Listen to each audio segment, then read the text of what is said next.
پاکستان کی سفارتی محاذ پر فلسطین کے حق میں بڑی کامیابی۔ اقوام متحدہ انسانی حقوق کمیشن میں پاکستان کی قرارداد منظور۔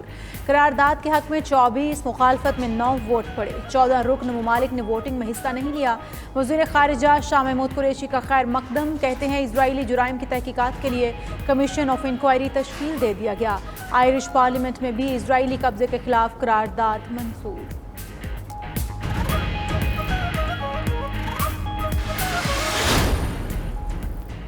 وزیر اعظم آج ایک روزہ دورے پر پشاور پہنچیں گے۔ عمران خان سی پیک کے پہلے انڈسٹریل جوائنٹ وینچر زون کا افتتاح کریں گے۔ وزیر اعظم سرمایہ کاروں میں الاٹمنٹ لیٹر بھی تقسیم کریں گے۔ وزیر اعظم عمران خان تقریب سے خطاب بھی کریں گے۔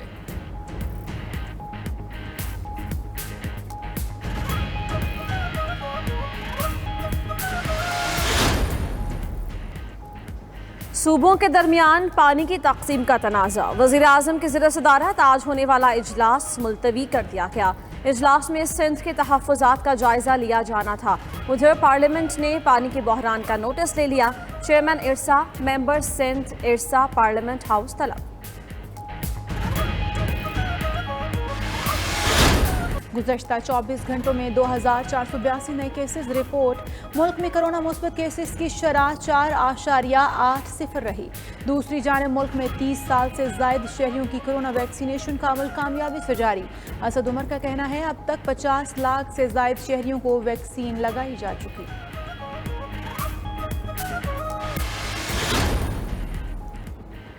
حکومت کو ٹف ٹائم دینے کے لیے سیاسی ہلچل، نون لیگ کی صدر شہباز شریف اور پی ڈی ایم سربراہ مولانا فضل الرحمان کے درمیان آج ملاقات ہوگی۔ ملکی سیاسی صورتحال اور پی ڈی ایم سے متعلق امور پر تبادلہ خیال کیا جائے گا۔ شہباز شریف پیپلز پارٹی اور اے این پی کو پی ڈی ایم میں شامل کرنے بارے اپنی تجاویز دیں گے۔ مولانا فضل الرحمان شہباز شریف کے اعزاز میں عشائیہ بھی دیں گے۔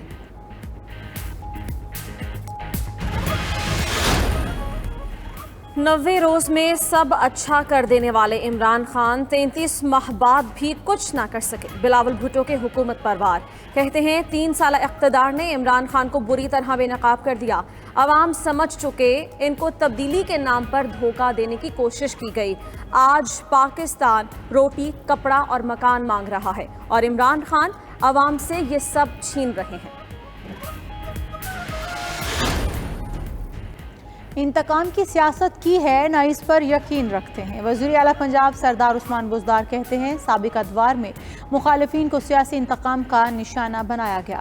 ماضی کے حکمران اپنے کیے کی سزا بھگت رہے ہیں۔ پی ڈی ایم بھی ان کا بوجھ برداشت نہ کر پائی اور ذاتی مفادات کی نظر ہو گئی۔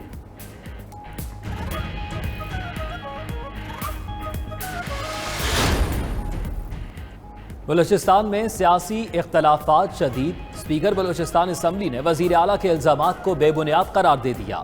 جوابی خط میں عبدالقدوس بزنجو نے لکھا، جام کمال پارٹی چلانے میں ناکام، بیشتر ارکان ان سے ناراض ہیں۔ ادھر پی ٹی آئی بلوچستان کی پارلیمانی پارٹی کی اہم بیٹھک، اپنے تحفظات صوبائی حکومت کے سامنے رکھنے کا فیصلہ۔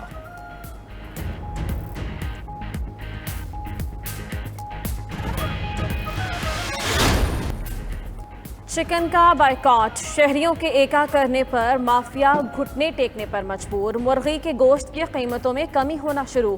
لاہور میں برائلر مرغی کا گوشت 67 روپے سستا، فی کلو قیمت 335 روپے ہو گئی۔ پشاور میں 80 اور ملتان میں 50 روپے فی کلو کمی۔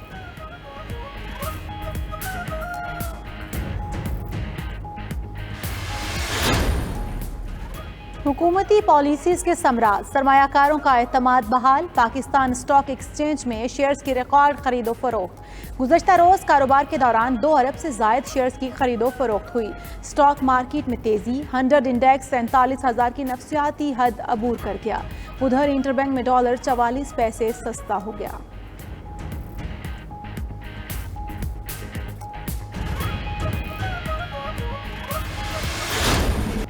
پاکستان کو ایٹمی قوت بنے 23 سال مکمل۔ آج ملک بھر میں یوم تکبیر منایا جا رہا ہے۔ پاکستان نے 28 مئی 1998 کو دنیا کے سامنے پہلی اسلامی ایٹمی قوت بن کر ابھرا، ملک کے دفاع کو ناقابل تسخیر بنایا۔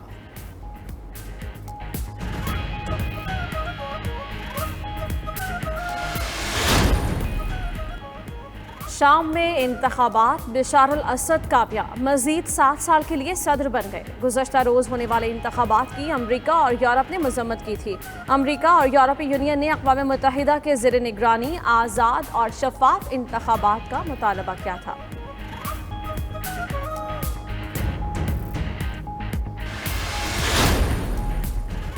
امارات کے صحراؤں میں ہوگی چھکوں چوکوں کی برسات۔ 1 سے 2 روز میں ایونٹ کے شیڈیول کا باقاعدہ اعلان متوقع۔ پاکستان، بھارت، جنوبی افریقہ سے کھلاڑی اور دیگر سٹاف ابوظہبی پہنچ گیا۔ باقی 25 افراد کے ویزوں کے لیے بھی کوششیں تیز۔ کورونا پروٹوکول توڑنے والے نسیم شاہ کو دوبارہ بایو سیکیور ببل میں داخلے کی اجازت مل گئی۔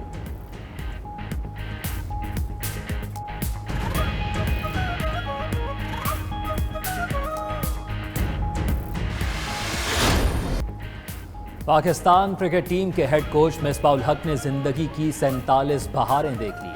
مصباح الحق کی قیادت میں پاکستانی ٹیم ٹیسٹ میں نمبر 1 بنی۔ سابق کپتان کو پاکستان کی جانب سے ٹیسٹ میں تیز ترین سنچری بنانے کا اعزاز بھی حاصل۔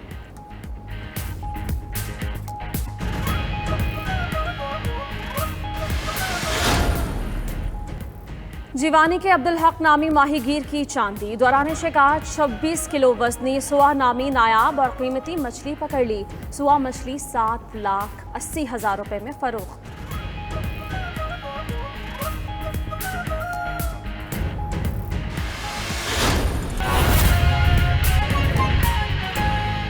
گارنٹی بالکل نہیں کرتی کہ اینٹی باڈیز پروڈیوس ہوگی۔ دوسری ڈوز کے 3 ہفتے بعد تو مہربانی کر کے آپ نے یہ وقت جو ہے نا، اس میں ہر قسم کی حفاظتی تدابیر اختیار کرنی ہے تاکہ اس دورانیہ میں آپ کو کووڈ کی مصیبت نہ پڑے۔ دوسری اہم چیز ہے، لوگوں کا خیال ہے جب ایک دفعہ ویکسین لگ جائے تو شاید کووڈ نہیں ہوتا۔ کووڈ ہو سکتا ہے لیکن اس کی شدت جو ہے اس میں بہت کمی آ جاتی ہے، اور کمی آنے کی وجہ سے آپ کو پتہ ہے کہ ویسے تو یہ ذرا سی بڑی عمر کے لوگ جو ہیں ان میں یہ جان لیوا ثابت ہو سکتی ہے، لیکن ویکسین لگنے کی وجہ سے بہت حد تک ان کی جان بچا سکتے ہیں۔ تو یہ جو عمل شروع ہوا ہے، اس میں میڈیا کی جتنی کوآرڈینیشن، جتنی کوآپریشن ہو، وہ ہمارے لیے بہت اہم ہے۔ جتنی آپ تشہیر کریں گے، جتنی مشہوری کریں گے، اس کا فائدہ عوام کو ہوگا۔ عوام کو تسلی ہونی چاہیے۔ ہم سب ویکسین، میں لگوا چکی ہوں ویکسین، اپنا مراد لگوا چکے ہیں۔ میں خاص طور پہ اپنے علاج کے باوجود اپنے آنکولوجسٹ سے پوچھا تو آج کل جو لیٹسٹ پیپرز آئے ہیں اس کے مطابق ہم لگوا سکتے ہیں، تو میں نے بھی ویکسین لگوا لی ہے، ہماری سیکرٹری صاحبہ نے بھی لگوائی ہے، ہم سب نے لگوا لیا ویکسین۔ بہت ضروری ہے کہ لوگ اپنے آپ کو ویکسینیٹ کریں۔ جو یہ عمل اس وقت ہم نے شروع کیا ہوا ہے، اس کو آہستہ آہستہ ہم آپ کو پتہ ایکسپینڈ کر رہے ہیں، اور جس طرح مراد صاحب نے کہا ہے، یہ صرف سرکاری اسکولوں کے لیے نہیں، جو ہمارے پرائیویٹ سکولز کے استاد ہیں ہم چاہتے ہیں وہ بھی اپنے آپ کو ویکسینیٹ کریں، ان کا جو نان ٹیچنگ سٹاف ہے وہ بھی اپنے آپ کو ویکسینیٹ کروائے۔ اس سینٹر پہ تقریباً روزانہ کی 1000 سے 1500 ویکسینیشن ہو سکتی ہے، تو مہربانی کر کے آپ پہلے تو اپنے سینٹر پہ آئیں تو بہت بہتر ہے، لیکن جیسے انہوں نے فرمایا ہے کہ اگر آپ کے پاس سرٹیفکیٹ ہو کہ آپ ٹیچر ہیں اور آپ کا ID کارڈ، تو اس کے تحت ہم آپ کو جو ہمارے سینٹرز چل رہے ہیں ان پہ سب پہ لگ سکتا ہے۔ ایک میں ریکویسٹ ضرور کرنے چاہوں گی، بے صبری اور امپیشنس جس کو کہتے ہیں، اس سے ہم بھی پریشان ہوتے ہیں، آپ بھی پریشان ہوتے ہیں، کیونکہ اب تعداد جن لوگوں کی ویکسینیشن کی وہ بڑھ گئی ہے، تو عموماً کئی دفعہ جب ایک دم رش پڑتا ہے سینٹرز کے اندر تو لوگ بجائے لائن بنانے کے پھر دھکم پیل شروع ہو جاتی ہے۔ مہربانی کر کے، مجھے کسی دن ایک بندے نے شکایت لکھ کے بھیجی، مجھے آدھا گھنٹہ انتظار کرنا پڑا۔ میرا بڑا دل کیا کہ اس کو میں ایک تصویر بھیجوں امریکہ کی، جہاں 1 میل لمبی لائن لگی ہوئی ہے، جہاں لوگ ویکسینیٹ کرنے کے لیے انتظار کر رہے ہیں، تو اس سے تو بہت بہتر ہم نے یہاں بندوبست اور انتظام کیا ہوا ہے۔ وہ 1 میل لمبی لائن کو کم سے کم 2 سے 2.5 گھنٹے 3 گھنٹے کا انتظار پیریڈ تھا، تو اگر یہاں آپ کو آدھا پونا گھنٹہ انتظار کرنا بھی پڑ جائے تو اگر آپ صبر سے انتظار کریں گے اس کا یہ فائدہ ہو جائے گا کہ ایک تو دھکم پیل نہیں ہوگی، ویکسین بھی لگے گی، اور ویکسین ہمارے پاس وافر مقدار میں ہے۔